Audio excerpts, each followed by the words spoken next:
Assalamualaikum warahmatullahi wabarakatuh. Ya, ketemu lagi dengan Kak Marino. Nah, gimana adik-adik kabarnya di rumah? Sehat? Alhamdulillah. Nah, kali ini kita belajar tentang apa itu tawakal. Kita belajar tentang tawakal. Tawakal di dalam surat Al-Imran ayat 150-59. Nah, seperti biasa sebelum kita mulai pelajaran, alangkah baiknya kita mengirimkan Fatihah dulu untuk Rasulullah, para sahabat dan guru Hadratin Nabi Mustafa Muhammad Rasulullah sallallahu alaihi wasallam Al-Fatihah.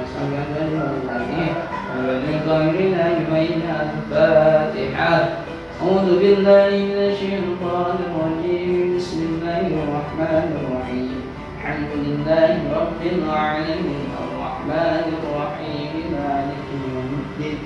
Iyyaka na'budu wa iyyaka nasta'in ihdinas siratal mustaqim. Shiratal ladzina an'amta 'alaihim ghairil maghdubi alaihim waladdallin.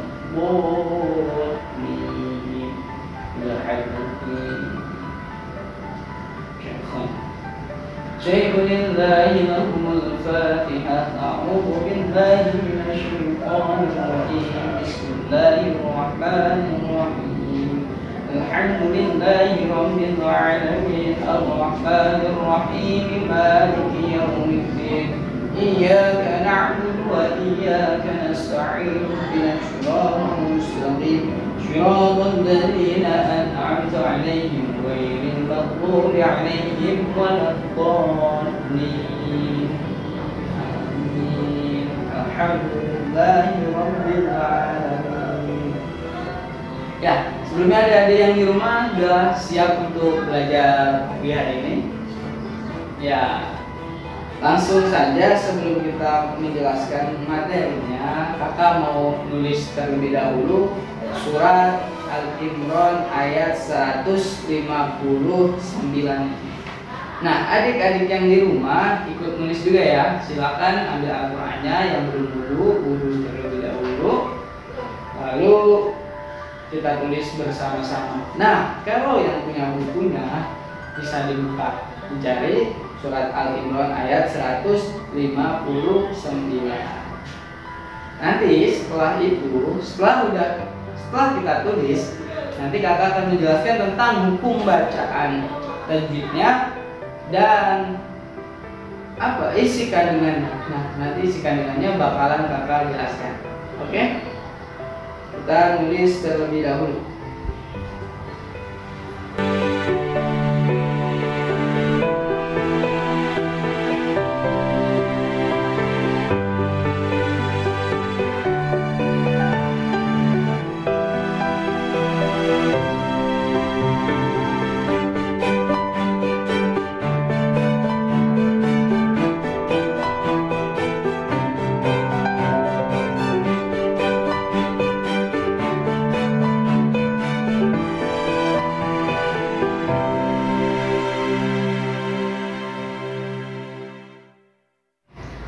Sudah nulisnya? Ya.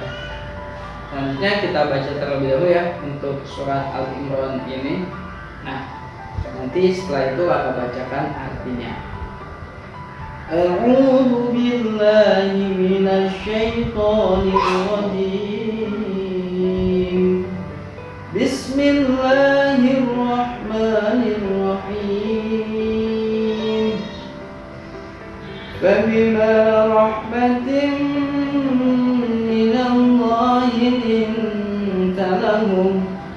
ولو كنت فظا غليظ القلب لانفضوا من حولك فاعف عنهم واستغفر لهم وشاورهم في الأمر فإذا عزمت فتوكل على الله إن الله يحب المتوكلين.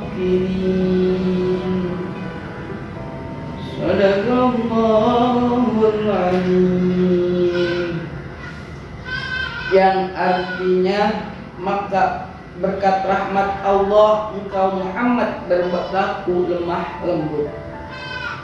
Berlaku lemah lembut terhadap siapa? Berlaku lemah lembut terhadap mereka sekiranya engkau bersikap keras dan berhati kasar. Tentulah mereka menjauh diri dari sekitarmu. Karena itu maafkanlah mereka dan mohonkanlah ampun untuk mereka, dan bermusyawarahlah dengan mereka dalam urusan itu. Kemudian apabila engkau telah membulatkan tekad, maka bertawakallah kepada Allah. Sungguh Allah mencintai orang yang bertawakal. Nah, itu untuk arti dari surat Al-Imran ayat 159. Sebelum kita melangkah kepada isi kandungan di dalam surat Al-Imran ini, kita terlebih dahulu membahas hukum bacaan.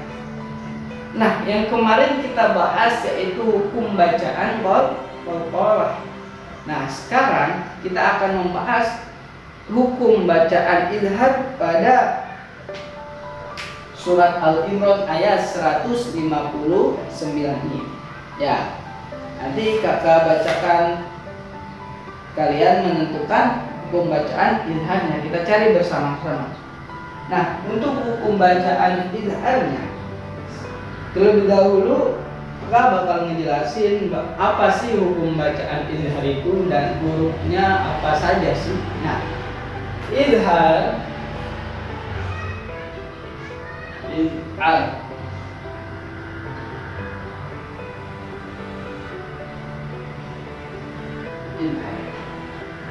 yang berarti jelas. Izhar artinya jelas. Jadi izhar itu dibacanya jelas. Terus hukum bacaan izhar itu apa saja? Hukum bacaan izhar ya.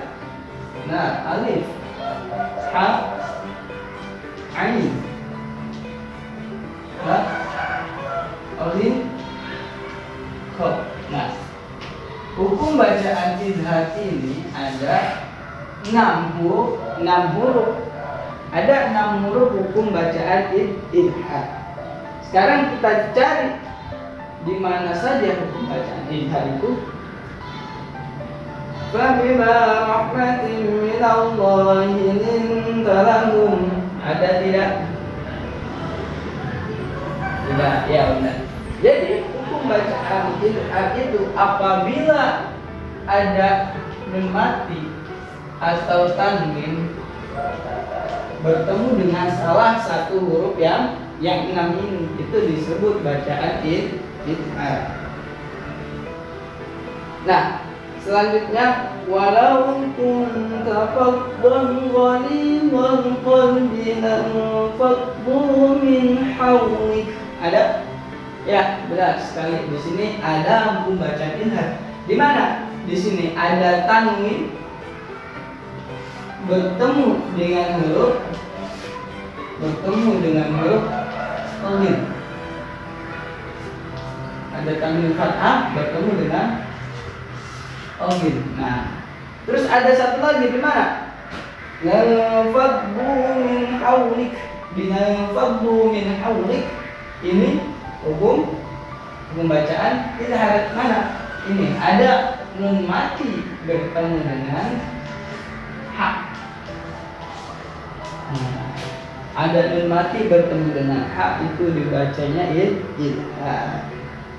Terus kita lanjutkan fa'fu anhum wastaghfir lahum wasyawirhum fil amr. Gimana? Di anhum ini ada nun mati bertemu dengan ha. Ini disebut hukum bacaan izhar. Wa idza azamta fatawakkal 'ala Allah. Ada? Ya, benar, tidak ada. Innallaha yuhibbul mutawakkilin. Nah, jadi hukum bacaan izhar di dalam surat Al-Imran ayat 159 ini, yang pertama ini ada fadl. Sini ada tanwin fathah bertemu dengan ghin. Yang kedua itu min haulik, ada nun mati bertemu dengan ha. Yang ketiga ada anhum, yaitu ada nun mati bertemu dengan ha. Nah, itu untuk bacaan idhar. Mengerti? Alhamdulillah. Sekarang kita beralih kepada isi kandungan di dalam surat Al-Imran ini. Isi kandungan yang ada di dalam surat Al-Imran ini ayat 159. Ayat ini mengandung pesan. Pesan apa? Pesan mulia bagi umat Nabi Muhammad sallallahu alaihi wasallam. Melalui ayat ini Allah Subhanahu wa taala menyatakan bahwa Rasulullah memiliki kepribadian dan budi pekerti. Akhlak Rasulullah itu sangat lemah lembut, berbudi pekerti luhur, dan memiliki akhlak yang mulia. Rasulullah, bagaimana tidak mulianya akhlak Rasulullah? Pernah dengar ketika Rasulullah pergi ke masjid, namun ada yang melemparinya dengan kotoran. Apa yang Rasulullah lakukan? Rasulullah tidak membalasnya. Bahkan ketika orang tersebut sakit nih, kalau kita mah ya malah syukurin lu sakit. Rasulullah tidak seperti itu. Bahkan Rasulullah menjenguknya ketika orang yang melempari kotoran kepada Rasulullah ini sakit. Masya Allah, akhlak Rasulullah. Nah, Rasulullah Shallallahu Alaihi Wasallam, akhlak mulia merupakan rahmat yang Allah berikan kepada Rasulullah. Kita harus berusaha dan berdoa. Nah, bagaimana kita berusaha dan berdoa untuk menjauhi larangan Allah dan melaksanakan perintah Allah? Kita berusaha agar mendapat rahmatnya Allah, karena akhlak mulia Rasulullah ini merupakan rahmat dari Allah Subhanahu wa ta'ala.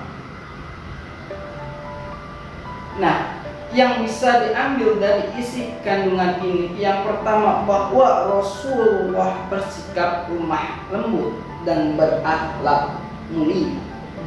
Dan yang kedua, Rasulullah Shallallahu Alaihi Wasallam tidak bersikap keras dan tidak berhati kasar kepada orang di sekeliling.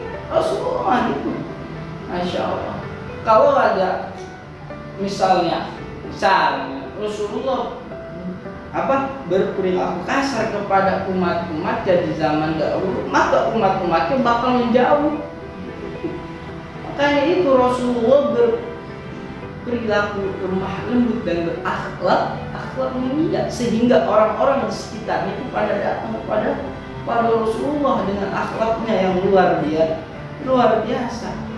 Terus kita bisa mengambil juga dari isi kandungan ini yang ketiga, yaitu bahwa melalui ayat ini Allah Subhanahu wa taala memerintahkan Rasulullah sallallahu alaihi wasallam untuk memaafkan dan memohon ampun atas dosa kesalahan orang lain. Jadi dari ayat ini, dari isi kandungan ini, Allah memerintahkan bahwa kita meminta maaf. Karena meminta maaf itu lebih baik daripada kita memaafkan. Misal kita ada perseteruan dengan teman kita, atau misal kita ada masalah dengan teman kita minta maaf terlebih dahulu. Kita minta maaf, ya urusan kita benar atau salahnya belakangan, dan yang penting kita minta maaf dulu. Walaupun kita yang misalnya benar, tidak apa-apa, kita minta maaf dulu. Itu lebih utama, meminta maaf. Nah, setelah itu di sisi lain di sini, bahwa kita memohonkan ampun atas dosa dan kesalahan orang lain. Gitu. Jadi kalau ada yang misalnya yang ngebully kita mohonkan ampun kepada Allah. Ya Allah, semoga dosa orang yang ngebully saya itu dihapuskan, maafkan dosa-dosanya, maafkan kesalahan-kesalahannya. Kayak gitu. Ketika ada orang yang membuli, jangan dibalas. Jadi kita doakan orang tersebut kayak gitu. Insya Allah ketika kita saling memaafkan, itu akan indah. Bener dah.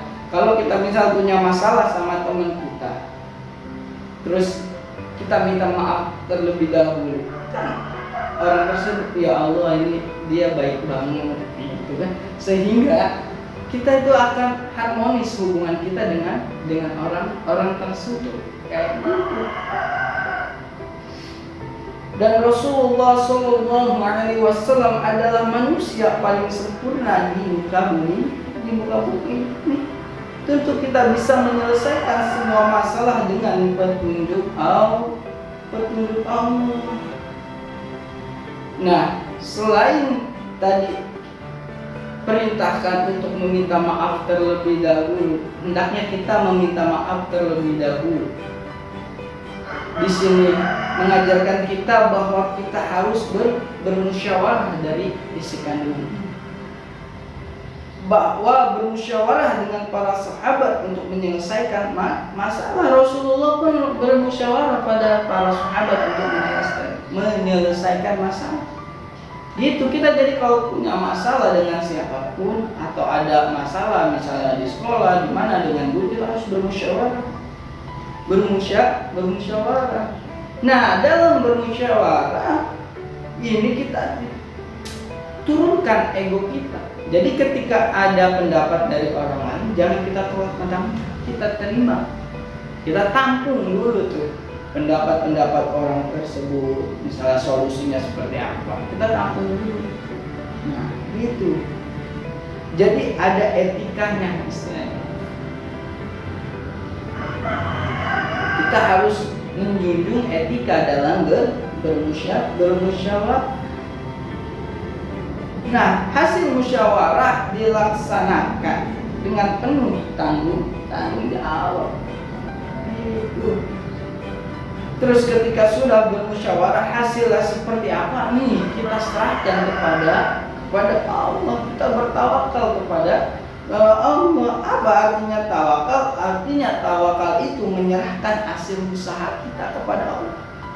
Jadi ketika kita udah berusaha dengan semaksimal mungkin, kita berdoa, kita menyerahkan semuanya kepada Allah. Ya Allah, jika memang ini jalannya, tolong ya Allah kabulkan, permudahkan jalannya ya Allah. Itu. Jadi gini, berbicara tentang tawakal nih, seperti yang sudah kakak jelaskan di pertemuan pertama dengan kakak. Jadi tawakal itu dilakukan ketika kita sudah berusaha.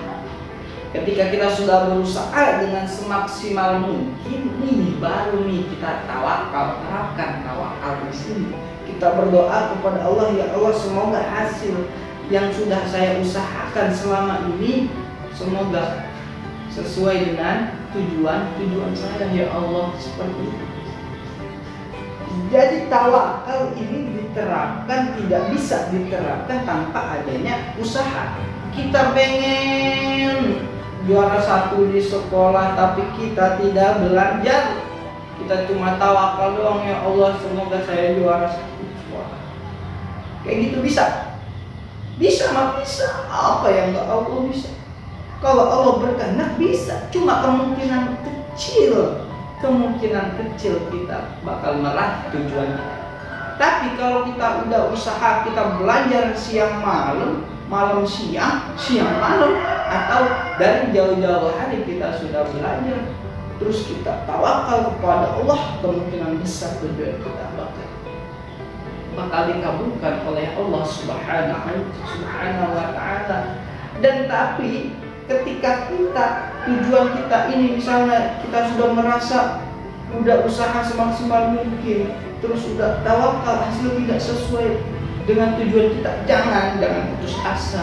Mungkin masih ada yang kurang dari usaha kita, masih ada yang kurang gitu. Karena Allah memberi itu apa yang kita butuhkan, bukan apa yang kita mau. Karena yang kita baik menurut kita belum tentu baik menurut Allah. kayak gitu. Dan yang menurut Allah itu baik, udah pasti baik buat diri kita gitu. Jadi terima apa yang sudah ditentukan oleh Allah Subhanahu wa Ta'ala. Kembali pada tawakal. Tawakal tadi tidak bisa diterapkan tanpa adanya usaha. Dan usaha juga kalau nggak tawakal ya sama. Menurut peribahasa begini, usaha tanpa adanya tawakal sombong. Jadi sama saja kita tidak membutuhkan bantuan Allah. Itu pun sebaliknya, tawakal tanpa adanya usaha ini sia-sia. Nah, begitu mengenai tawakal. Nah, itu dari isi kandungan dalam surat Al-Imran ayat 150 159. Nah, ada tugas juga. Seperti biasa kalian membuat video sambil membaca Quran surat Al-Imran ayat 159. Oke? Tugasnya buat video sambil baca surat Al-Imran ayat 159. Nanti dikirim ke Pak Asep. Oke?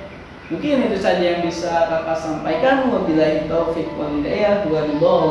Wassalamualaikum warahmatullahi wabarakatuh.